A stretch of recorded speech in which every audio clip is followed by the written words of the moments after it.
Hi friends, ఈరోజు breakfast రెసిపీస్లోకి ఎంతో అద్భుతమైన టేస్టియస్ట్ కాంబినేషన్ ఇచ్చే నల్ల కారపొడిని చేశాను.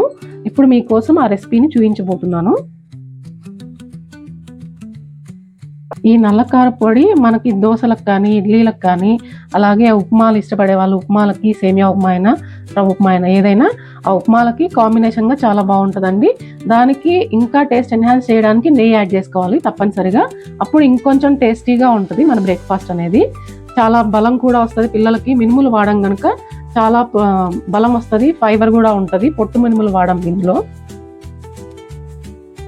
నల్ల కారపొడికి కావాల్సిన పదార్థాలు: నల్ల మినుములు పొట్టున్నవి తీసుకోవాలండి. పొట్టున్నవి మాత్రమే వాడుకోవాలి. ఇందులోకి 1 కప్ తీసుకున్నాను. అలాగే ఎండుమిర్చి, నేను బ్యాగిడి మిర్చి అలాగే గుంటూరు చిల్లి 2 తీసుకున్నాను, 20 నుండి 25 దాకా. ధనియాలు 1/2 కప్పు, శనగపప్పు 1/2 కప్పు, వెల్లుల్లి రెబ్బలు 10 నుంచి 12 వరకు పొట్టుతో తీసుకోవాలి. అలాగే చింతపండు, మెంతులు 1/2 టీ స్పూను, జీలకర్ర 1 టేబుల్ స్పూను, కరివేపాకు 1/2 కప్పు. ఇప్పుడు వీటన్నిటిని మనము మంచిగా రోస్ట్ చేసుకుందామండి. ప్యాన్ పెట్టుకున్నానండి. ప్యాన్ కొద్దిగా వేడెక్కిన తర్వాత ఇప్పుడు ఎండుమిర్చి వేయించుకుంటున్నాను. స్టవ్ని లో నుంచి మీడియం ఫ్లేమ్లో పెట్టుకొని కొద్దిగా కలర్ చేంజ్ అయ్యేదాకా వేయించుకోవాలండి. కొద్దిగా కలర్ చేంజ్ అయితే సరిపోద్ది, మరీ ఎక్కువ వేయకూడదు. ఈ మిర్చి మనకి మంచి ఫ్లేవర్ రావాలి, అలాగే అరోమా తెలిసినప్పుడు, కొద్దిగా స్మోకీ అరోమా వచ్చినప్పుడు మనం ప్లేట్లోకి తీసుకోవాలండి. ఈ మాత్రం వేగితే సరిపోద్ది. ఇప్పుడు ప్లేట్లోకి తీసుకొని చల్లార్చుకుందాం.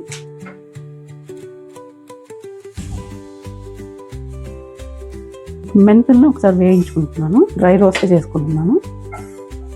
మిగతా వాటితో కలపకుండా విడిగా వేయించుకుంటున్నానండి, లేదంటే మనకు రోస్ట్ అవ్వదు, అక్కడక్కడ చేతి తగులుతుంది. అందుకని ఇలా విడిగా రోస్ట్ చేసుకుంటున్నాను. ఇందులోనే ఇప్పుడు ఈ ప్యాన్లోనే ధనియాలు వేయించుకుంటున్నానండి. ధనియాలు మంచి ఫ్లేవర్ వచ్చేదాకా వేయించుకోండి. సిమ్ టు లోలో అడ్జస్ట్ చేసుకుంటూ ఫ్లేమ్ని మంచిగా అరోమా వచ్చేదాకా వేయించుకోవాలి. అప్పుడే మనకి పొడి చాలా టేస్టీగా ఉంటుంది. మొత్తం వేగితే చాలండి. ఇప్పుడు చల్లార్చుకుందాం.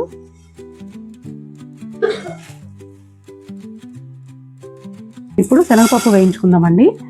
శనగపప్పుని మరీ లోలో పెట్టుకొని వేయించుకోవాలండి. ఇది లోపల దాకా వేగాలి పప్పు, లేదంటే పొడి చెడిపోద్ది త్వరగా, మనకి నిల్వ ఉండదు.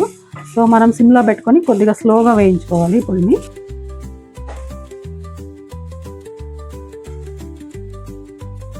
ఈ మాత్రం కలర్ వస్తే సరిపోద్దండి. ఈ కలర్ రావాలి, మనకు పంట కింద వేసుకున్నప్పుడు ఆ పప్పు టక్కుమని సౌండ్ రావాలి, అంతవరకు వేయించుకోవాలండి. జీలకర్ర వేయించుకుందామండి. జీలకర్ర లో ఫ్లేమ్లోనే వేయించుకోవాలి, త్వరగా వేగిపోద్ది. రోస్ట్ అయిపోయిందండి మనం జీరా. ఇప్పుడు ప్లేట్లోకి తీసుకుందాం. ఇప్పుడు మన మెయిన్ ఇంగ్రీడియంట్ మినపప్పుని నెయ్యిలో వేయించుకుందామండి. మనం నెయ్యిలో వేయించుకోవడం వల్ల పొడికి ఇంకా అరోమా యాడ్ అవుద్ది.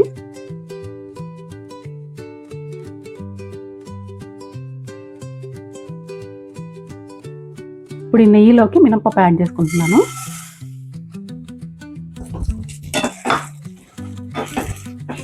ఇది కూడా మీడియం ఫ్లేమ్లో కానీ లో ఫ్లేమ్లో కానీ అడ్జస్ట్ చేసుకుంటూ రోస్ట్ చేసుకోవాలి. పొట్టున్న మినపప్పుని మాత్రమే వాడాలండి, అప్పుడే టేస్ట్ ఇంకొంచెం ఎన్హాన్స్ అవుద్ది. మనకు బాగా బలం కూడా, పిల్లలకి పెద్దలకి అందరికీ చాలా మంచిది పొడి. ఈ నల్ల కారానికి మొత్తం కలర్ ఈ మినపప్పు పొట్టు వల్లే వస్తుందండి. ఆ పొట్టు తినడం వల్ల మనకు ఫైబర్ పుష్కలంగా అందుతుంది బాడీకి. అలాగే ఎవరైనా ఫుట్బాల్ నేర్చుకునే వాళ్ళకి కానీ, ఏదైనా స్పోర్ట్స్కి నేర్చుకునే వాళ్ళకి కానీ పిల్లలకి మంచి ఫైబరు అందుతుంది, ప్రోటీన్ కూడా అందుతుంది. ఇది బ్లాక్గా ఉంటుంది కనుక మనకు మాడిపోయినా తెలియదండి. సో మనం ఓపిక్గా లో ఫ్లేమ్లోనే రోస్ట్ చేసుకోవాలి. అలాగే ఈ మినపప్పు పొడి వల్ల డెలివరీ అయిన వాళ్ళకి, బాలింతలకి నడుము నొప్పులు అలాంటివన్నీ బాగా తగ్గుతాయండి. సో ఇలాంటి రెసిపీస్ చేసి పెట్టచ్చు. మన ఇంట్లో ఉన్న ప్రెగ్నెంట్స్కి కానీ బాలింతలకు కానీ చాలా బలంగా ఉంటారు. చూడండి, గీ వేయడం వల్ల మంచి అరోమా తెలుస్తుంది. అలాగే మినపప్పు వేగిన అరోమా, గీ అరోమా 2 కలిసి చాలా ఇల్లు మొత్తం గుమగుమలు ఆడిపోతుంది. ఇప్పుడు దీన్ని తీసి మనం ప్లేట్లో తీసుకొని చల్లార్చుకుందాము. మినపప్పు వేయించుకున్న ప్యాన్లోనే ఇందులోకి కరివేపాకు యాడ్ చేస్తున్నానండి. ఈ కరివేపాకు గీ కూడా యాడ్ అయ్యి మంచి ఫ్లేవర్ కూడా యాడ్ అవుద్ది మన పొడికి. అలాగే ఇందులోకి చింతపండు కూడా కొద్దిగా యాడ్ చేస్తున్నాను టేస్ట్ తగినట్టు.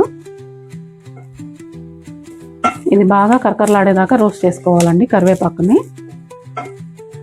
ఈ కరివేపాకు కూడా యాడ్ చేయడం వల్ల మనకి హెయిర్కి కూడా చాలా మంచిది. హెయిర్ లాస్ ఉన్న వాళ్ళకి మంచిగా గ్రోత్ వస్తుంది. న్యూ హెయిర్, బేబీ హెయిర్ కూడా గ్రో అవుద్ది.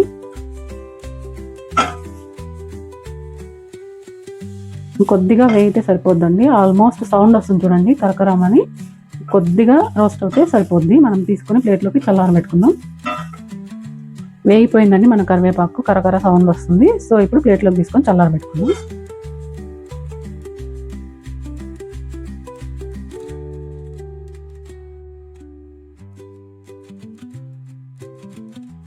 ఇప్పుడు వీటన్నిటిని పూర్తిగా చల్లారేదాకా మనము ఇలా ప్లేట్లో పెట్టుకొని వదిలేద్దామండి. చల్లారిన తర్వాత గ్రైండ్ చేసుకుందాము.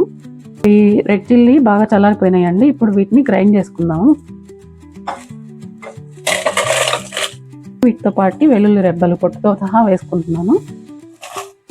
ఫస్ట్ వీటిని గ్రైండ్ చేసుకొని తర్వాత మిగిలిన పప్పులు యాడ్ చేసుకొని గ్రైండ్ చేసుకుందాం.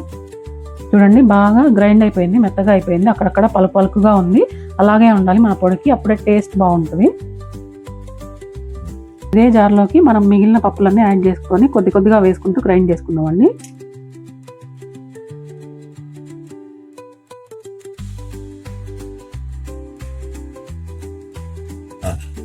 తగినంత ఉప్పు వేసుకొని మనం ఇప్పుడు బరకగా గ్రైండ్ చేసుకుందామండి. మరీ సాఫ్ట్గా కాదు. గ్రైండ్ చేసి పెట్టుకున్నానండి. గ్రైండ్ చేసుకునేటప్పుడే నేను ఈ పొడిలోకి సాల్ట్, చింతపండు కొద్దిగా నా టేస్ట్కి తగినట్టు యాడ్ చేసుకున్నాను. మీరు మీ క్వాంటిటీని బట్టి, మీ టేస్ట్ని బట్టి సాల్ట్ని, పులుపుని అడ్జస్ట్ చేసుకోండి.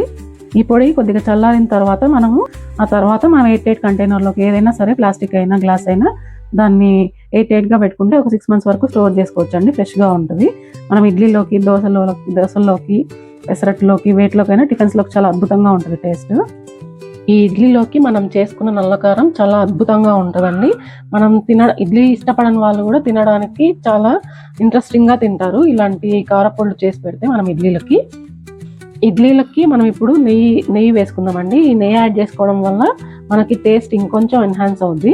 పొడికి, ఇడ్లీకి మంచి టేస్ట్ వస్తుంది. అలా తినే వాళ్ళకి ఇంకొకటి తినాలనే ఇంట్రెస్ట్ కూడా పుడుతుంది. ఇప్పుడు ఈ ఇడ్లీకి, నెయ్యికి అద్భుతమైన టేస్ట్ ఇచ్చి నల్లకార పొడిని యాడ్ చేస్తున్నానండి. దీన్ని చేసుకోవడం వల్ల హెల్త్కి బెనిఫిట్స్ చాలా ఉన్నాయి. మినపప్పు వాడడం వల్ల ఇలా దట్టంగా వేసుకుంటే తినే వాళ్ళకి ఇంట్రెస్టింగ్గా ఉంటుంది. అలాగే నెయ్యి టేస్ట్ కూడా ఎన్హాన్స్ అయ్యి ఇంకా టేస్ట్ పెరుగుద్ది. ఇప్పుడు ఈ ఇడ్లీల పైన ఇంకా నెయ్యి యాడ్ చేసుకుంటే మనకి టేస్ట్ ఇంకా మెరుగ్గా ఉంటుందండి. ఎంత నెయ్యి యాడ్ చేసుకుంటే మన టేస్ట్ బర్డ్స్ అంత ఇంట్రెస్టింగ్గా తినాలనిపిస్తాయి. పిల్లలకు కానీ, పెద్దలకు కానీ ఇలాగ టేస్టీగా చేసి పెడితే ఇంకా ఎక్కువగా తింటారు.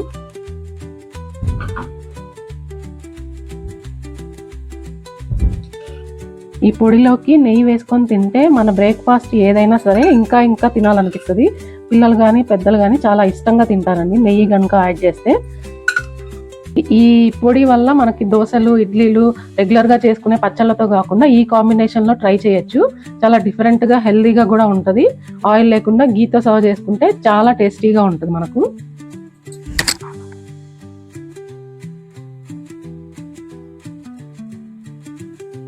Thank you so much for watching my videos. ఎవరైతే ఫస్ట్ టైం చూస్తున్నారో నా కంటెంట్ని, మీకు కనుక నా వీడియోస్ నచ్చినట్టయితే ప్లీజ్ లైక్ చేయండి, షేర్ చేయండి, సబ్స్క్రైబ్ చేయండి. Thank you so much.